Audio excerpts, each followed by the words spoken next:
Has a bachelor's degree here from K-State. Did a master's degree at University of Idaho, a PhD at Michigan State University in 1966, and joined the faculty here in the department at Kansas State University at that time. He was a teacher and a researcher in the meats area here at K-State from 1966 to 1988. In 1988, he left the department and went to industry and actually joined Cargill. Worked for 16 years at Cargill and retired from Cargill a few years ago as the Vice President of Technical Services and Food Safety.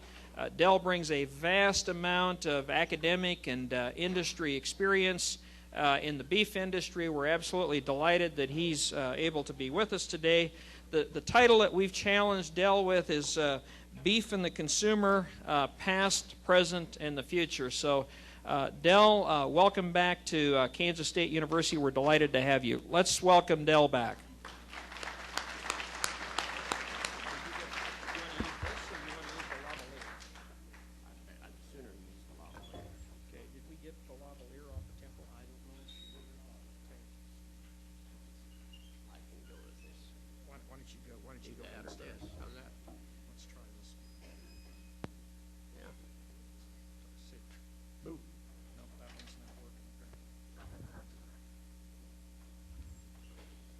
I'll try to stick in one place.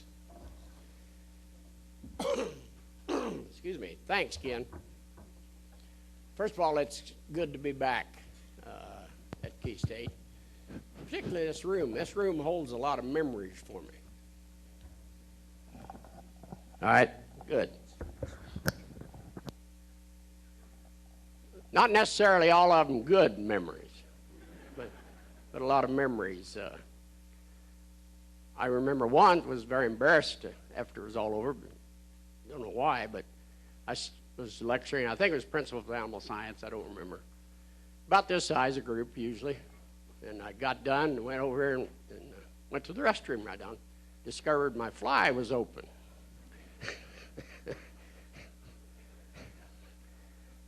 So that was one that I remember.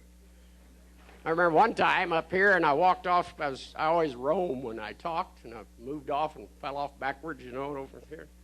Kids applauded. And another time I remember, always used overheads and a screen. I pulled the screen down, and somebody had put a Playboy centerfold right in the middle of it. So I just cautiously took it down, rolled it up, proceeded to go with class. And Calvin Drake followed me in this loop. So just as I got done, I took the centerfold and pasted it back up, rolled it up. So that Calvin would have that experience.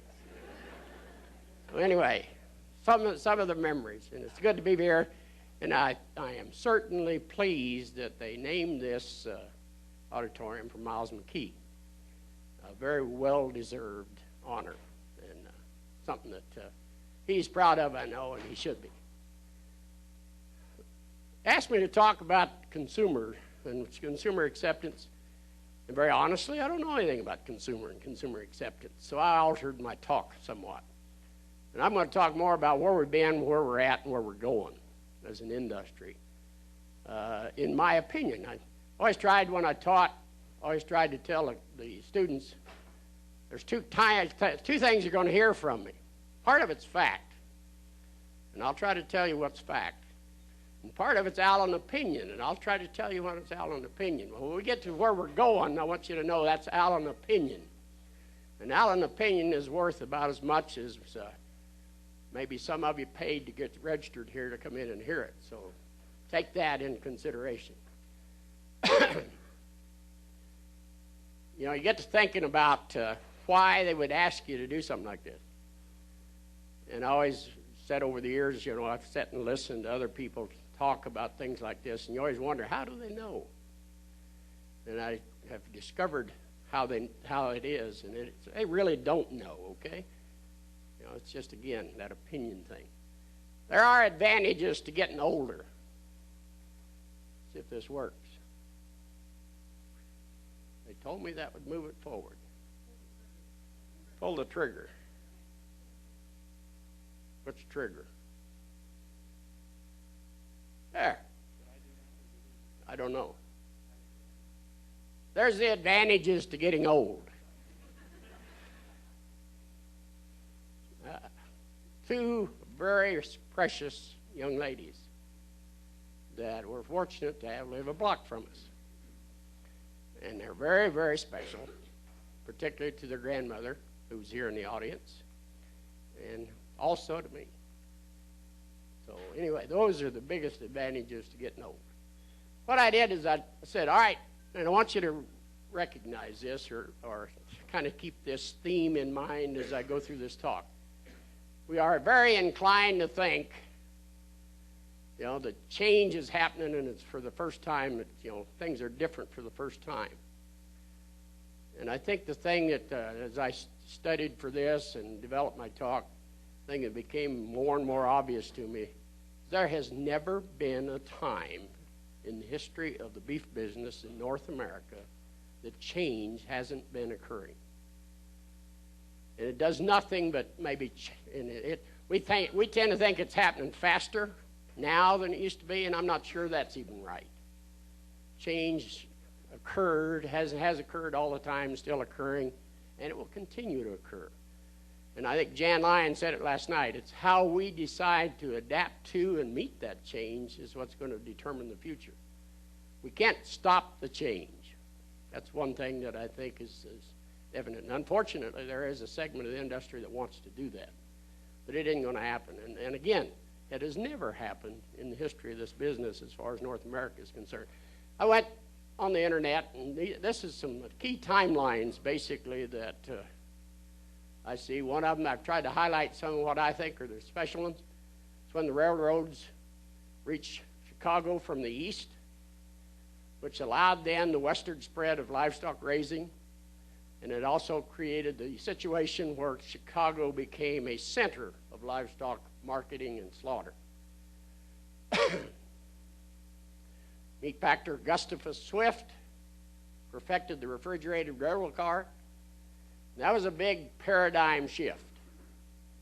We don't think of that as much, but that created a lot of controversy in the industry because the railroads were making a lot of money hauling livestock, alive livestock. They didn't like the fact that Swift all of a sudden had a refrigerated car that could haul dressed beef from Chicago to the East Coast because they liked the rates of the livestock deal. First national gathering of cattlemen in the U.S. Occurred in, I don't see the year, but about 1893. Excuse me. I call the 1800s the formation years. And keep in mind or pay attention to this line that goes through there. That's U.S. cattle inventory numbers over the years.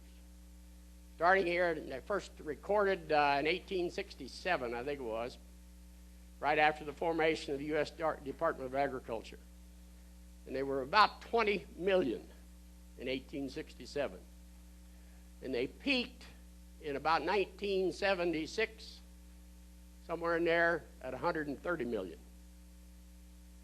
And since have declined, as you see. And I've kept the dates here as to how these things were going in terms of that.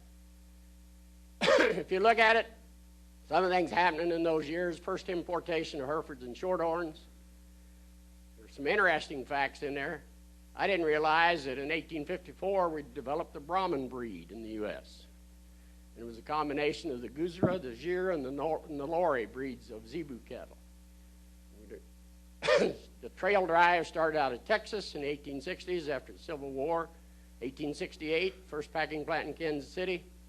1873, first Angus imported.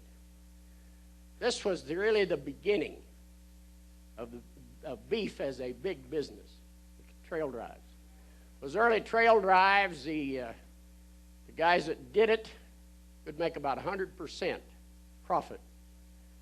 Buying cattle, longhorn cattle in Texas, driving them to Kansas, and putting them on the railroad in the early years of the trail drives. That dwindled to about 60%, but that's still a pretty good profit margin. and it really drove the business. And it also, of course, I think I went backwards there. Anyway, maybe I didn't. Yeah, this is all right. In the 1870s, Chicago became the largest packing center. 1873, barbed wire was invented. Talk about a paradigm shift, big change. That caused it. All of a sudden, the cattle drives had a lot of opposition when the farmers and settlers started fencing off the range. And so it created another big change there as far as the industry is concerned. We talk about vertical integration being new. Look at here. 1887. First vertically integrated cattle company in the U.S. It probably lasted about like vertical integration would now. 3 years later, they failed financially. And, you know, it's a tough thing to vertically integrate the cattle business from an ownership standpoint. Yeah, another one here. I asked Calvin Drake last night. I didn't realize this. 1887 was the first imports of Simmental cattle. I, like most people, thought that happened in the 60s, you know, as we imported the new continental breeds. Well, it had happened a long time ago, but they just didn't catch in the early part of the importation. You talk about rapid change. Philip Armour walked to California to do mine in the gold fields, made about $8,000, came back to Milwaukee and started in the packing business. In 1867, he formed an armoring company with his brother, and he became, in about a 10-year period of time, the largest company, basically, in North America. He was a leader in not only food processing, but chemical manufacture. Swift started 1878, 1880, and from 1888 to 1892, 4 years, he constructed plants in 8 other cities. Now that's change, folks. Very, very rapid change. We talk about concentration. This was in about the 1900s, Big Five, Swift, Armour, Morris, Wilson, and Cudahy slaughtered 82% of the cattle. Swift and Armour by themselves slaughtered 50% in all categories except hogs, over 50%. But they didn't only just do the slaughtering, they did the transportation. They had their own lines of rail cars. They owned all the distribution centers, so on. And it's what led to the Justice Department breaking up the big meat companies or the trust companies of that in the early part of 1900s. We began as a business exporting meat. And that's why meat inspection first started, believe it or not. It was a voluntary basis in the 1880s. And it was because the countries we were exporting to were saying their inspection is not equal to ours, so it's no good. And so that's what prompted voluntary inspection to start, so that we can continue to export. Does that sound a little familiar? You know, as we talk about people who are exporting to us now not having equal inspection. So what goes around comes around. Controversy was a part of the business. This was a fight over, again, the shipping of dressed meat versus live beef, or live animals. Caused this. This is in 1886. As you move on forward into the 1900s, a hamburger was invented. 1904, St. Louis World's Fair. Very significant paradigm shift for the industry. Still with us, thank goodness. U.S. Food and Drug Administration was created along in 19, can't see the dates. You probably can see them better than I. And then Upton Sinclair. So it had to be around 1906 because that's when Upton Sinclair wrote The Jungle, a commentary on social conditions that transposed over and caused the Meat Inspection Act to be written. It wasn't about necessarily bad meat. It was about the social conditions in the plants, but it resulted in the Meat Inspection Act being done. Look at this. Kansas State University showed this steer at the St. Louis Exposition in 1904, and we think cattle are big today.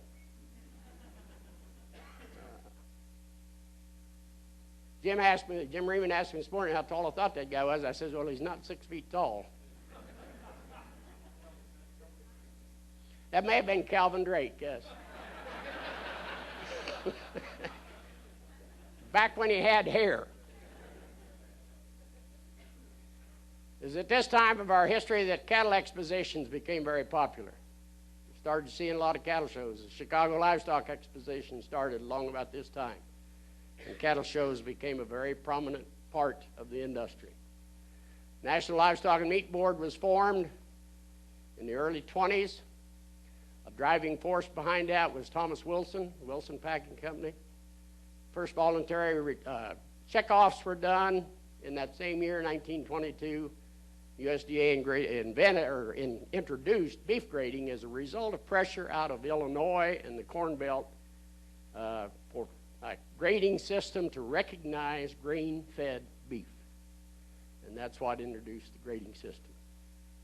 It wasn't used widely when it was first introduced because the packers all had their private brand systems or private grading systems, resisted using it. And it wasn't until the war years in World War II when price controls were put on, and also the government says all beef will be graded. And it's at that time from then on that the beef grading, USDA beef grading, has become popular and has stayed with us. 1900s, from 1880s through the 1950s, the river markets were the dominant market points for livestock. Chicago, Omaha, Kansas City, St. Paul, St. Louis, Sioux City, and Fort Worth, Texas were called in terms of the river markets or central markets, and the bulk of all livestock were marketed there. And until about the 1950s, most of the animals went there via rail transportation, not trucks, but rails.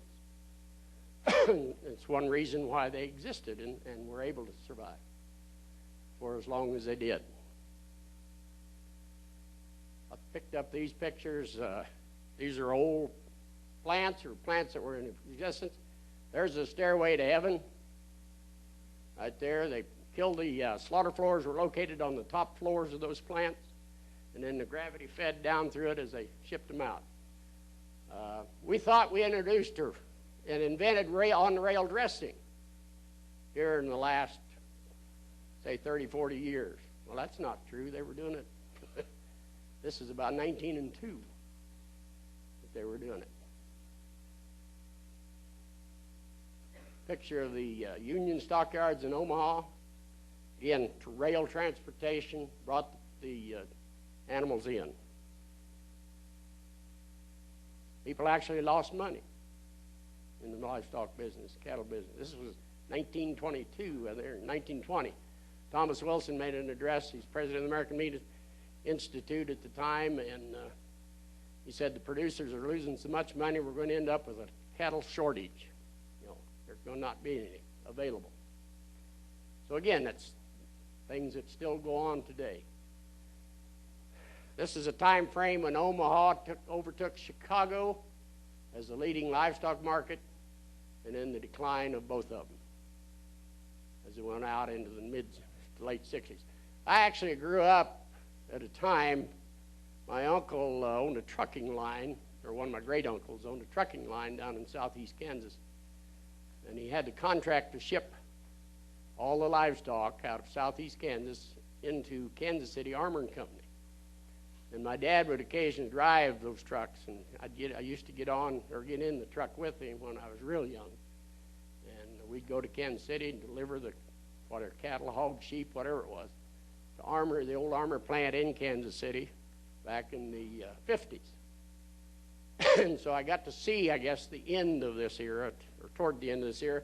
And actually, as I came back to Kansas State and started coaching the meats judging team, we would go to Kansas City and work out in the Swift plant, which was still in existence there, the old multi-storied plant. We would go to St. Joe and work out in the Armor and the Swift plant up there, which were the old multi-storied plants. And so the early meats team members who were with me also got to see those old multi-tiered plants. And favorite story, I want to diverse here, favorite story of mine in relation to one of those plants, and it was my first meats judging team. And I was pretty aggressive, I would say, in those years. And it was my way or the highway type of deal on the meats teams.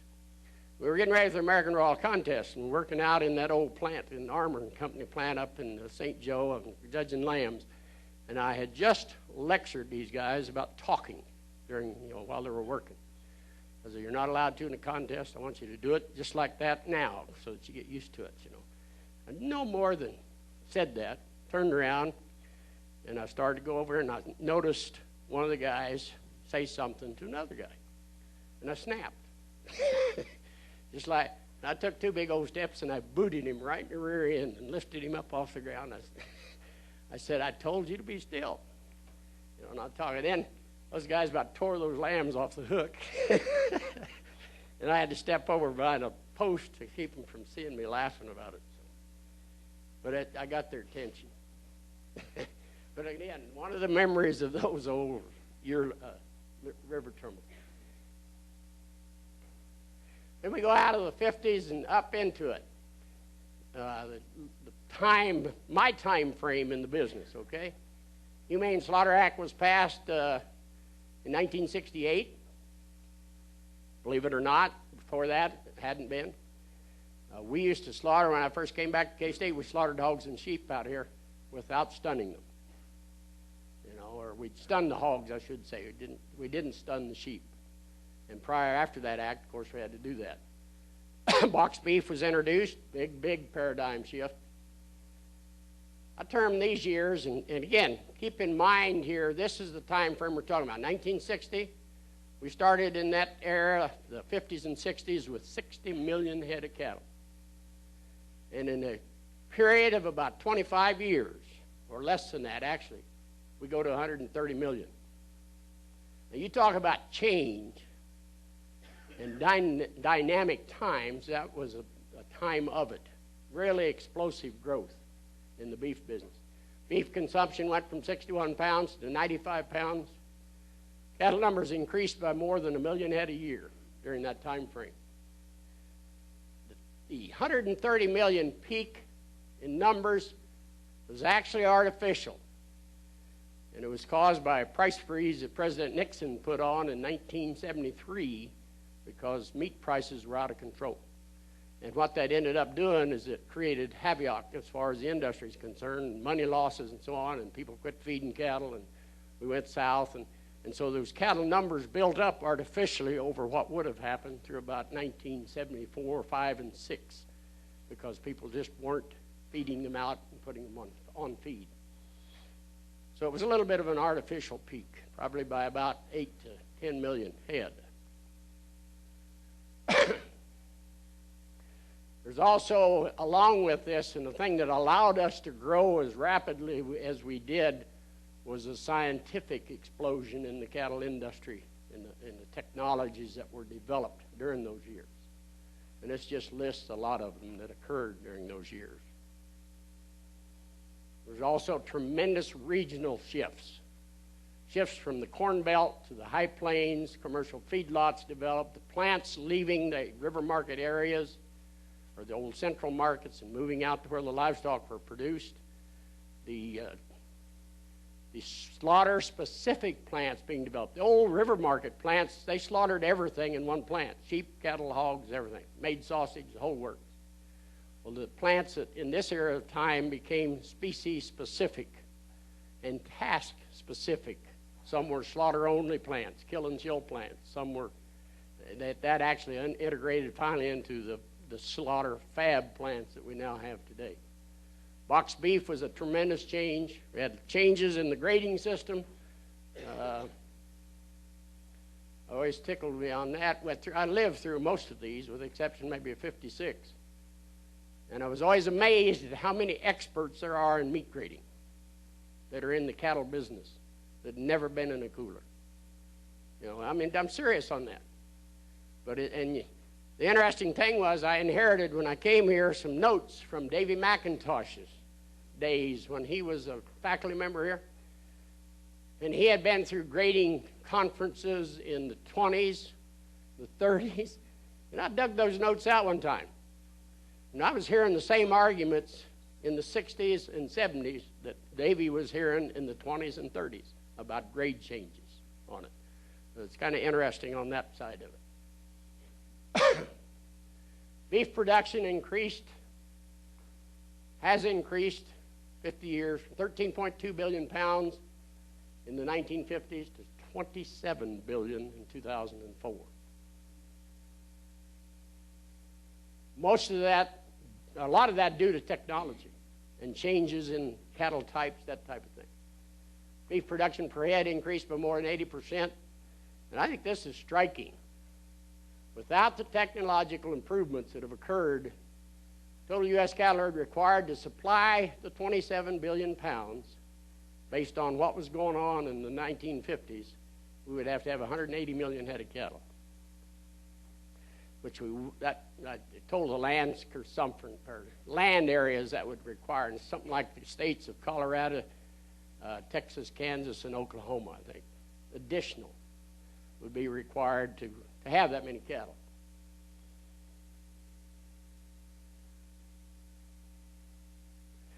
Past 50 years, basically, we've increased the amount of beef produced. Like I say, it's striking what has happened during there. Corn required has actually decreased to produce it at that time period on it. What are those technologies?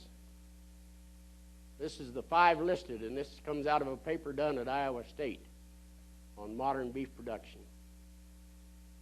And they list these as the primary drivers in the improvement of those technologies: parasite control, growth promoting implants, subtherapeutic use of antibiotics, ionophores, and beta-agonists. And a lot of the dollars from that come from the cow-calf division segment of the industry.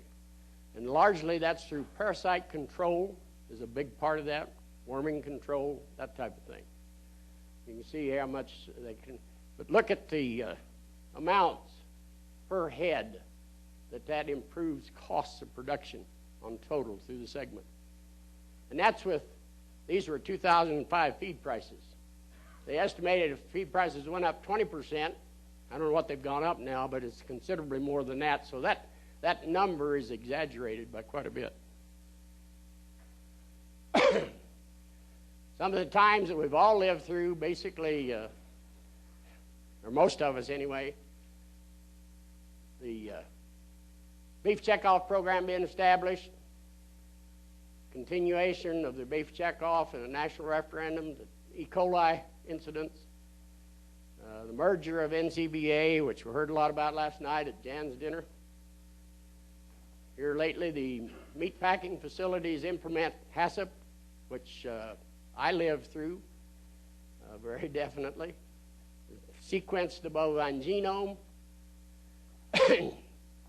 And we actually got a handle on, haven't controlled it completely, but we got a handle on the control of E. coli 15787. I said for years that I'd like to go to a meeting. This was in the 90s, early part of the 2000s. I'd like to go to a meeting once and not hear the word E. coli 15787. We actually kind of achieved that finally. Turbulent years, as I've called them, basically the years of the 90s and up to current.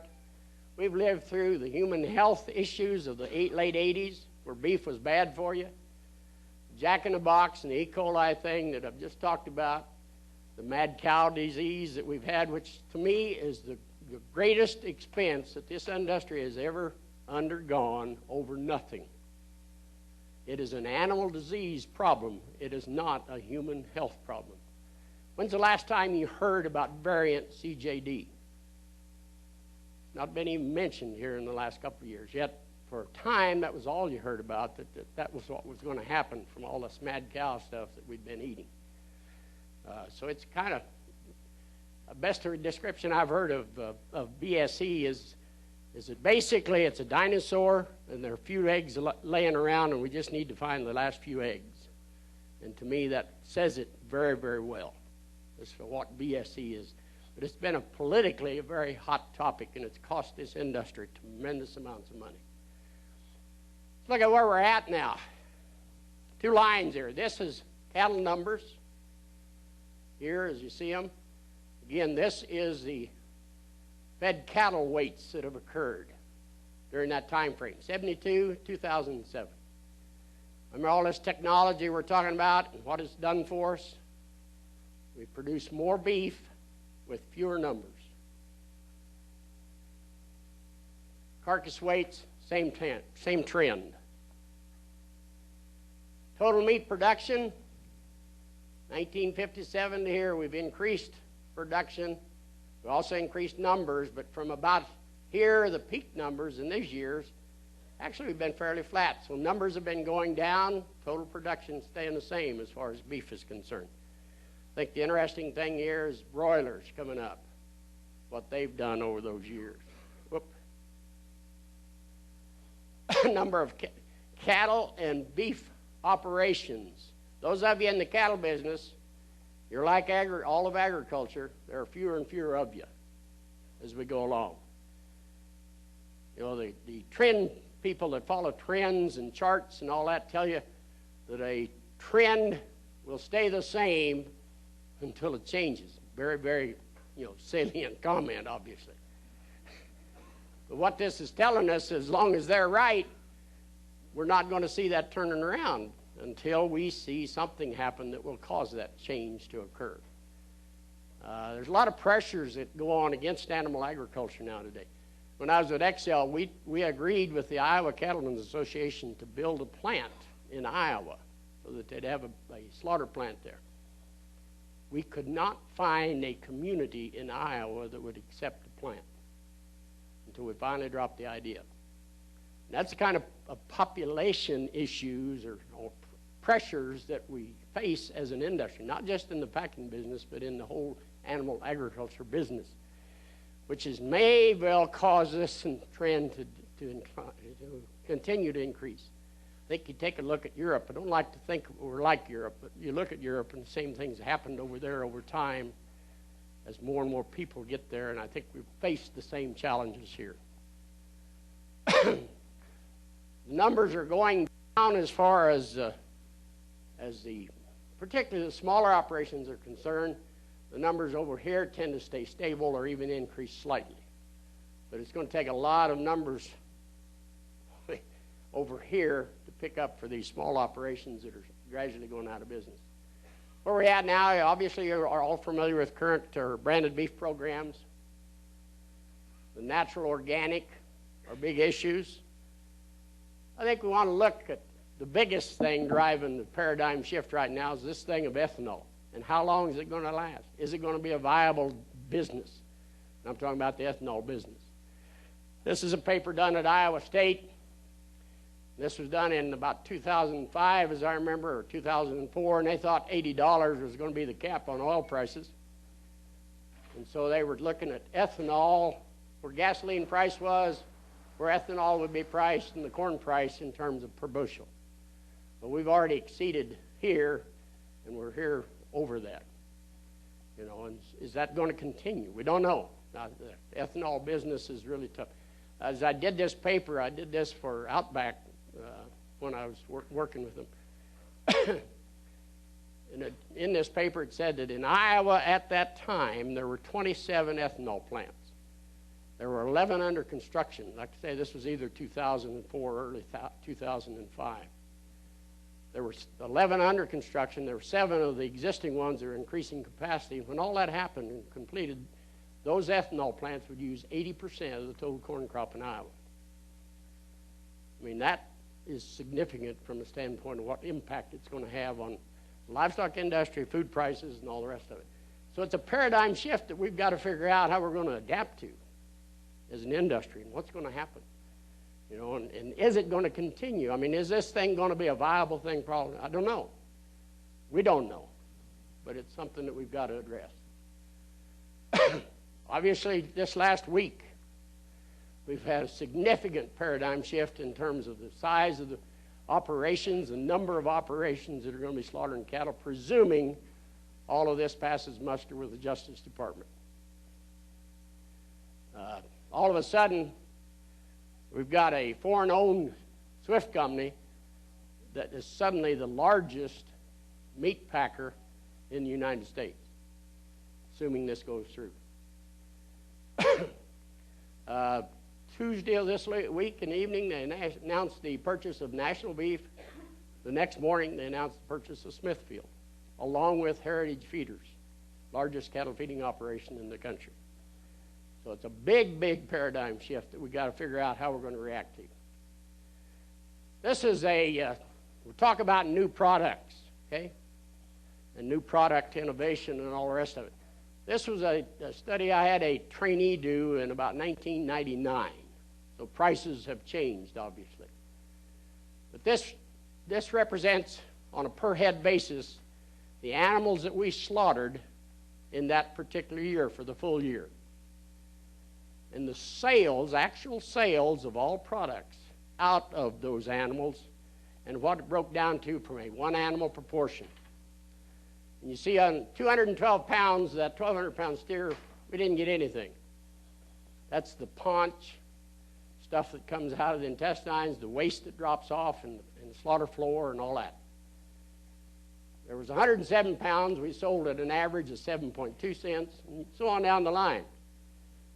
There's actually 7% of the animal from here down that we sold at that year over a price of $2 a pound. Those products that we sold there is what I told you earlier. Those are the kind of products that I could even sell, and I'm not a salesman. You know, that's the rib, the ribeye, the strip, the tenderloin, the top butt. The pieces out of the animal that nobody has trouble selling, usually. Might have trouble price-wise, depending on supply once in a while. So if we're going to develop new products, where we need to focus our attention is in these products down here. Products that we have plenty of, that we sell at low prices, and if we can figure out how to upgrade them, can make the whole industry more profitable. And that is where a lot of the industry has focused, is actually in the prices here, probably from this range on back. And interestingly enough, even down in this area, there's quite a lot going on now with biodiesel. XL has gone in and put tents over all their wastewater facilities and captured the methane gas coming off of them and replaced energy-wise about a third of their cost of natural gas in those huge plants. Just a step that has occurred that is going to help some of this on the lower side of it. Those are the kinds of innovations that I think we're going to see more of in the future, concentrating on upgrading the values of some of this product that we don't even consider really as beef product coming out in terms of our normal thoughts of what beef products are. Like I say, these are the things. That top 7, 8%, 10%, those are what you're selling, and they're not hard to sell. Took an interesting look at this. What are those value differences? Everybody talks about branded beef and all the rest of it, and the value of branded beef and so on. What are those differences as we look at different price spreads? And these are February of this year prices.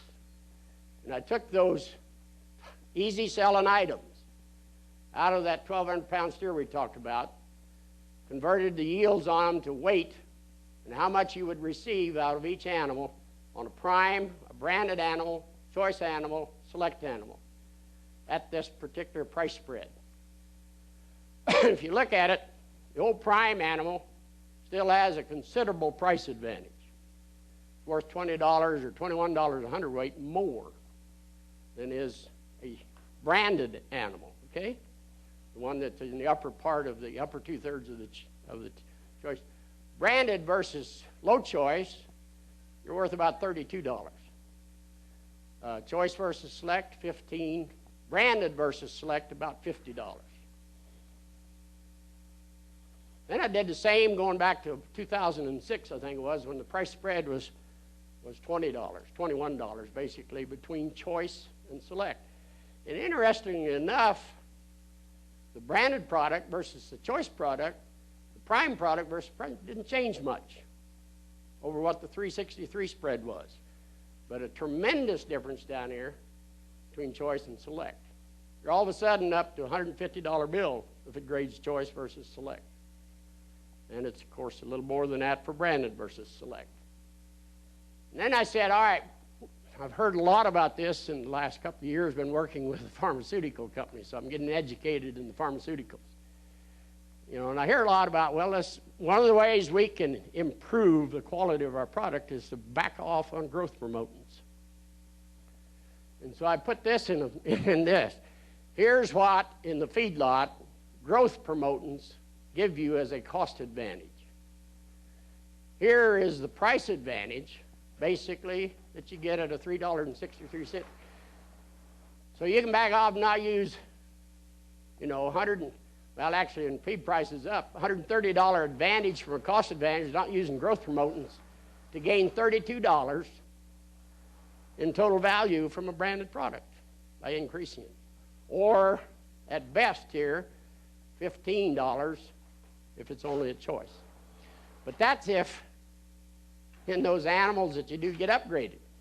If you got a pen of cattle where you've used the growth promoting technology and it grades choice, basically you've lost $130 in the deal. And so economically, for natural programs to work, for branded programs to work, back in the 70s, I heard down in Wichita, I heard Burdette Bridenstine, who was with Wilson Company at the time, make a statement that has always stuck with me. He said, this is the dumbest industry he's ever around.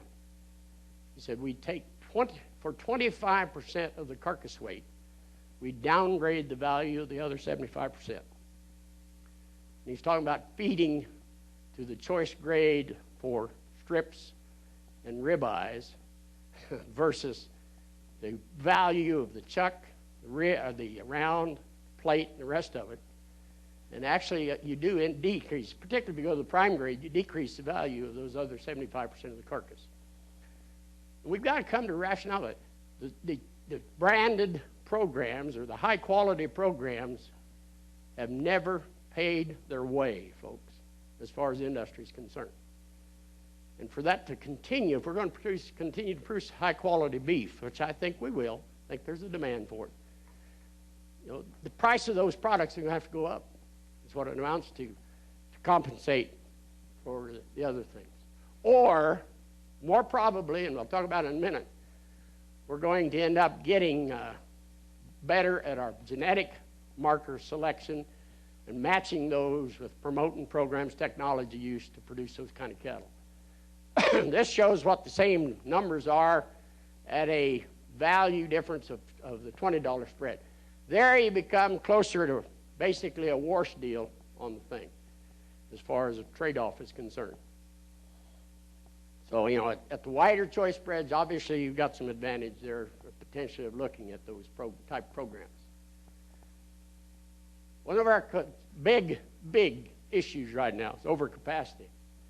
This is numbers, or this shows, again, weekly slaughter numbers from 1993 to 2007.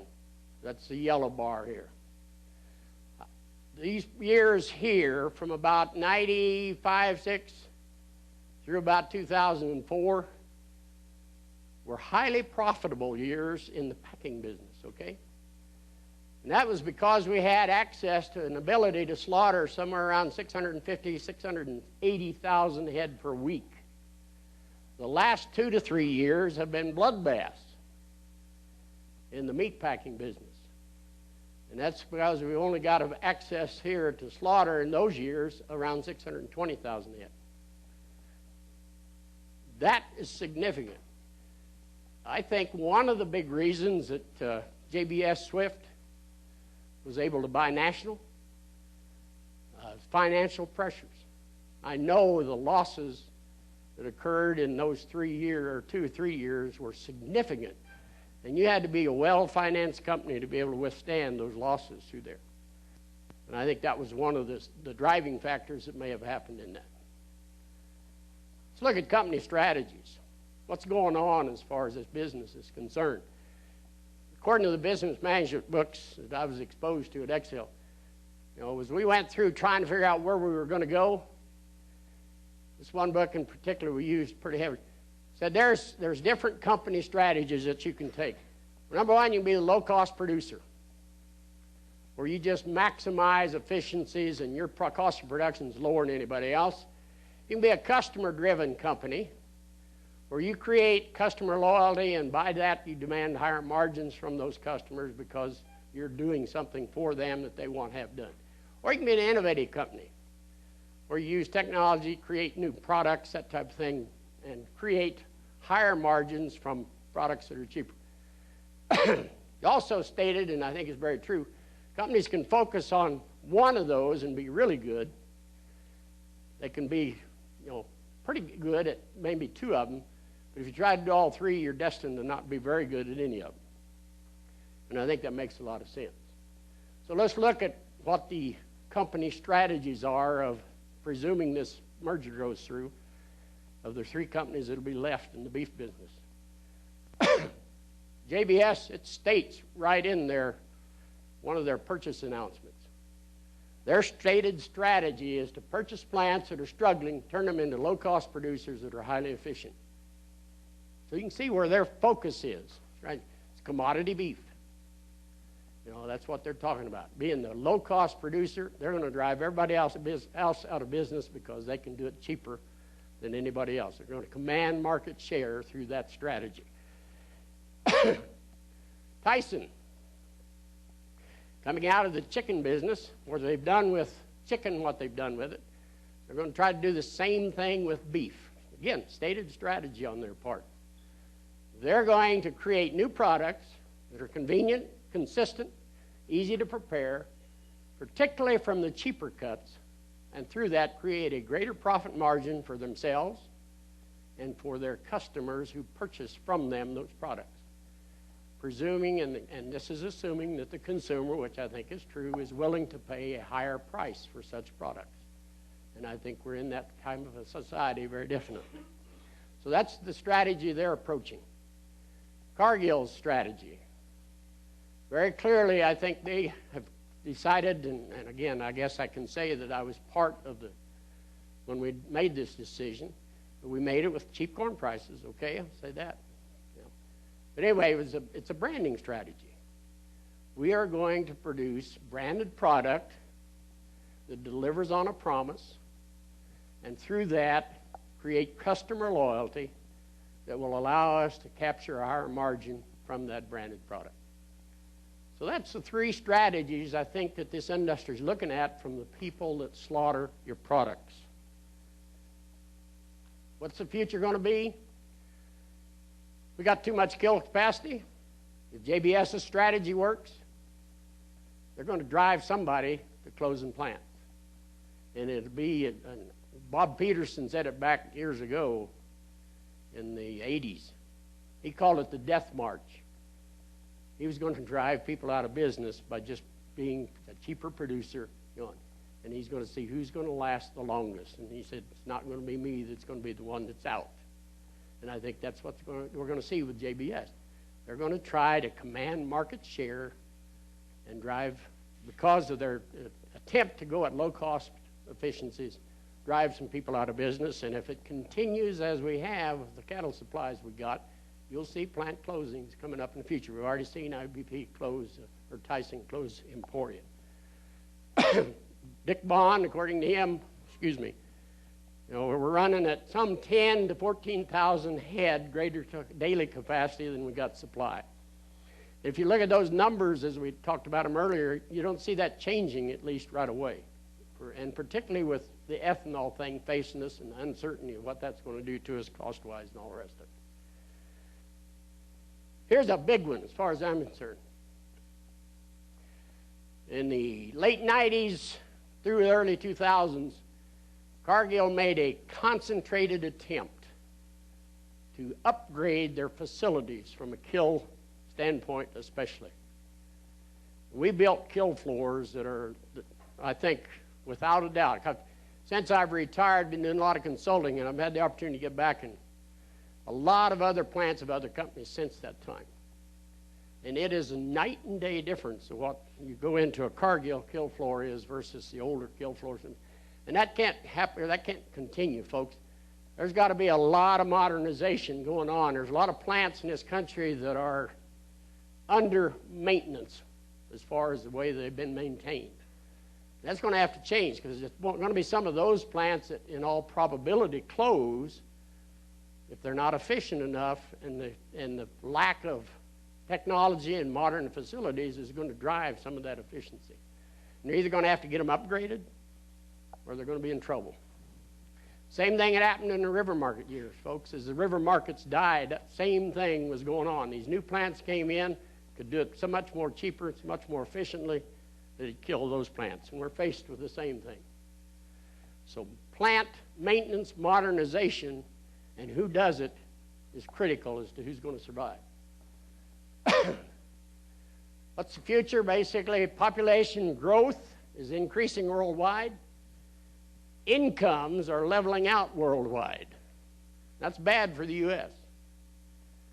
And so our demand is not going to go up significantly from a beef standpoint. So if we're going to grow, I think we're going to do it internationally, because those people, and it's true of any population, as you get more money, you upgrade the quality of protein you eat, and you're going to eat more animal protein. If we're going to be competitive, we're going to have to be competitive in those arenas internationally. Everybody talks about animal ID and mandatory animal. I have said forever, and I think it's still true, animal identification, individual animal identification, will occur because of economics before it will occur because of mandated deals. Anybody that's not doing individual animal ID is operating with a blind scorecard, because it has no idea which animal is producing the most efficiently for them. And as we go on down the line and look at alliances, but individual animal ID is going to be required for a lot of those type of alliances. And I see people lining up in this industry more and more on a vertical contractual basis, the ones that are going to exist and continue to survive in the industry. And animal ID, I think, is a critical part of that. Genetic technologies are going to continue to be developed and utilized. And I think we'll see one of our answers for high-quality beef. I think we'll be able to identify animals very conceivably going into the feedlot through a DNA test, where we can decide then which animals have the ability to marble, which of them are going to be tender, which of them are going to just have high growth. We'll break those animals apart and feed them accordingly and market them accordingly in the different marketing type strategies. I think it's going to happen. I know there are people already trying to do it. One that I'm very intimately acquainted with. Development of new products will continue to accelerate. And I think primarily, there may not be new products as we think of them from a standpoint of consumption, although some of that will happen. There's a lot of that happened in the last 5 years. I read one paper out in Nebraska, and this was done about 2003, and in the years from 1998 to 2003, there were over 400 new products developed and introduced, in that time frame. That's a lot of new products. But I think a lot of the explosion of new product and new usages out of the animals is going to be in the areas that we don't even think of in terms of the eating quality, eating products. High feed production costs are really going to cause us to think and change how we're going to do. Initially, we're going to feed cattle shorter time frames. We're going to grow them on more roughage, which is not going to be to the benefit of the quality issues, that we're going to have coming out as far as choice quality is concerned. We'll have improved margins, like I say. The thing I'd end up with, change has been with us, as hopefully I've come across in this talk. Change has been with us ever since this industry started. And it's been fast and furious at times, and then you have slow growth times and that type of thing. And that isn't going to change. So, again, as I think Jan put it very aptly last night, change is with us. How we react to it is going to depend, or going to make the difference of who survives and how they survive and how good they are. And I think that is going to, we're going to continue with marketing strategies and alliances. As I've said, a continued trend toward vertical integration, but mainly contractually. There is no company, and I've talked to this many times, I've talked to producers when I was at Cargill. There's no company with enough financial resources to vertically integrate this industry. You cannot. Cargill kills 7 to 8 million cattle a year. You back that up into ranch land owned and all that, there's just nobody that's going to have that kind of money to invest. So all that's going to happen contractually, and is happening contractually, as we said. Unfortunately, I think we're going to operate with fewer players. That's not necessarily good as far as I'm concerned, but I think it's a fact we've got to face. And I think you as players in the industry need to make up your mind, how am I going to be one of those players as we go on down the road? Thank you very much.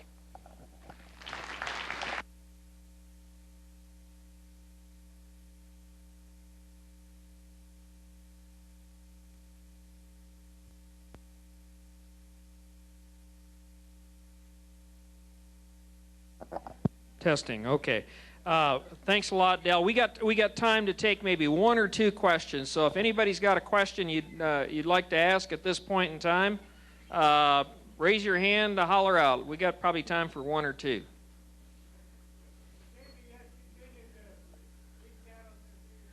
This question was will JB